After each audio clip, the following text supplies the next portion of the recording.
If you've started questioning a system and notice that the response feels sharper than expected, this video is for you. Because one of the clearest ways to understand a system is not how it treats loyalty, but how it reacts to autonomy. My name is Dana Atwood, and I'm a board-certified hypnotist from Portland, Oregon. When control is threatened, leaders in controlling systems will rarely say, "Oh, thank you for your honesty. Thanks for your feedback." Instead, they tend to follow quite predictable patterns, not because they're villains, although maybe some of them are. I don't know your individual situation, but because the system depends on compliance to survive. So let's talk about what that often looks like. One common reaction is actually an increased certainty. Leaders may suddenly sound more absolute, more confident, more rigid. Nuance disappears, and questions are reframed as danger. Doubt becomes something to eliminate, not explore. This isn't strength, it's stabilization through force.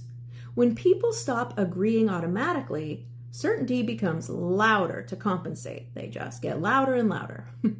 Another common response is pathologizing the questioner. So instead of engaging with the concern, the attention shifts to you, the questioner. You may be told you're confused, you're emotional, you're bitter, you're immature, you've been influenced by the lunatic wrong people. The question itself is never addressed. Why? Because if the issue can be located inside you, the system doesn't have to change. You may also notice moral reframing. Disagreement becomes framed as selfishness, lack of faith, lack of gratitude, lack of loyalty, lack of character. This creates a powerful internal conflict for the person who's questioning the system that they've been living in. If I question this, does that mean I'm a bad person? When morality is weaponized, people often silence themselves to preserve their self-image within the group. Another predictable response is tightening access. Information becomes more controlled, conversations become more monitored, rules become more specific, and consequences become less subtle. This can look like, "Oh, we don't discuss that here. That topic isn't helpful. This isn't the time. Just trust the leadership." Control increases as trust decreases. So you may also see scapegoating. If tension rises, someone must be blamed, not the system. Often it's dissenters, outsiders, former members, bad influences. This creates unity in the group through fear. At least we're not like them.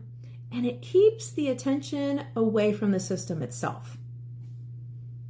Here's the most important thing for you to remember. These reactions do not prove the leader is right. They prove the system is fragile. Healthy systems can tolerate disagreement. They can tolerate curiosity, questions, change, individuation.